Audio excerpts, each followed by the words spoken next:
Welcome back to my channel. যারা আমার চ্যানেলে নতুন আছে তারা অবশ্যই চ্যানেলটাকে সাবস্ক্রাইব করে দিও আর ভিডিওটাকে লাইক করে ভিডিওটাকে শুরু করা যাক।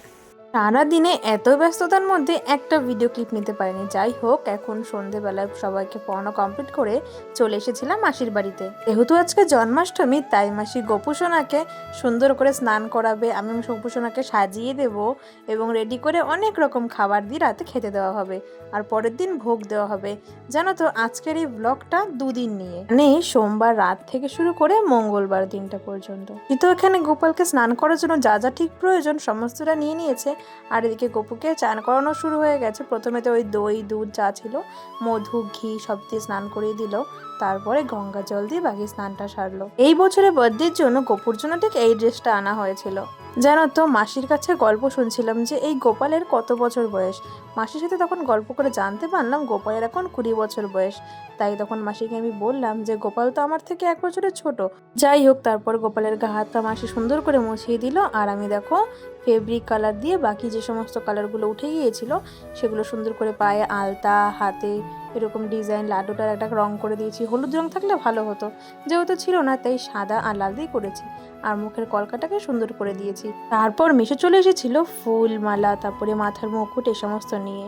এগুলো পরানোর জন্য তো মাসি আর আমি খুবই এক্সাইটেড ছিলাম। এবার যেহেতু এদিকে গোপালকে ফেব্রিক কালার দিয়ে তো সব কিছু সাজিয়ে দেওয়া, সেগুলো না শুকানো পর্যন্ত তো দিতে পারছি না, ওই জন্য গোপালকে এখানে শুয়ে রেখেছি আর মাসির মতন ফোন দেখছে আর আমরা গল্প করছিলাম। দেন শুকিয়ে যাওয়ার পরে গোপালকে সুন্দর করে রেডি করে দিয়েছি। দেখো কি মিষ্টি লাগছে না ওকে, যেন সাজুগুজু করার পরে মুখে হাসি আর ধরে রাখতে পারছে না। আমি তো মাসিকে বারবার বলছিলাম, দেখো গোপুসোনা কি সুন্দর মিচকি মিচকি হাসি দিচ্ছে। এখন তো গোপু একদম ফুললি রেডি। এখন মাসি গোপালকে সিংহাসনে বসিয়ে দেবে আর সামনে যে খাবার রয়েছে গোপালের প্রসাদ সেগুলো দিয়ে দিল। আর এই যে মুকুটটা সুন্দর করে পরিয়ে দিয়েছিলাম, জানো তো পরে যখন বসাচ্ছিল তখন ওটা না এত সমস্যা করছিল, বারবার পড়ে যাচ্ছিল।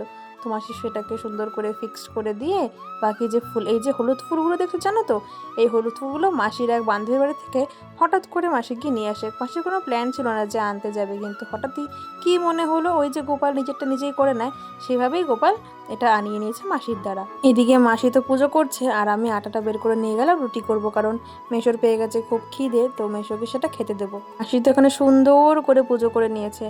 জানো তো গোপালকে আজকে যে এত মিষ্টি লাগছে, যতই দেখছি বারবার মনে হচ্ছে যেন তাকিয়ে থাকে। তো পুজো টুজো তো কমপ্লিট হয়ে গেছে। তারপর রাত্রেবেলা এবার আমরা সবাই প্রসাদ নিয়ে বসলাম। আমি করেছিলাম রুটি আর এই যে সয়াবিন তরকারি ছিল, আর মাসি প্রসাদ দিল। তো এই সমস্ত খাওয়া দাওয়া করে ভোর ভোর বেরিয়ে গেছি। 5:30টার ট্রেন ধরে চলে এসেছি বাড়িতে। এসে দিদির সাথে ব্যায়াম করলাম, তারপরে গেলাম পড়াতে, পড়িয়ে ঠরিয়ে মিষ্টি ফুল মালা সমস্ত কিছু এনে চলে আসলাম বাড়িতে।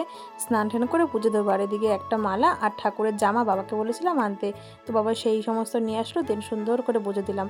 আর জানো তো মাসি গোপালের জন্য এই বড়া মালপোয়া এগুলো সব দিয়ে দিয়েছিল। আর আমি মিষ্টি আর এই দেখতে পাচ্ছ হাঁড়িতে একটা ননি রয়েছে, এই ননিটা দোকানে দেখেছিলাম তাই সেখান থেকে সেটা নিয়ে এসেছিলাম।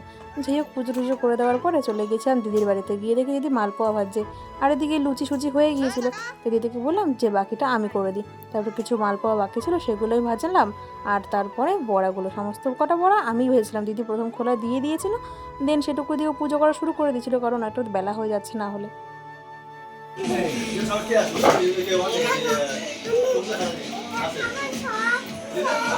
দেখেছো পুজোটা কত পাকা হয়েছে। আর এদিকে অনেকে বলেছে ভিডিও করতে, দেখো নিজের টুক করে নিজের একটা ভিডিও ক্লিপ নিয়ে নিয়েছে।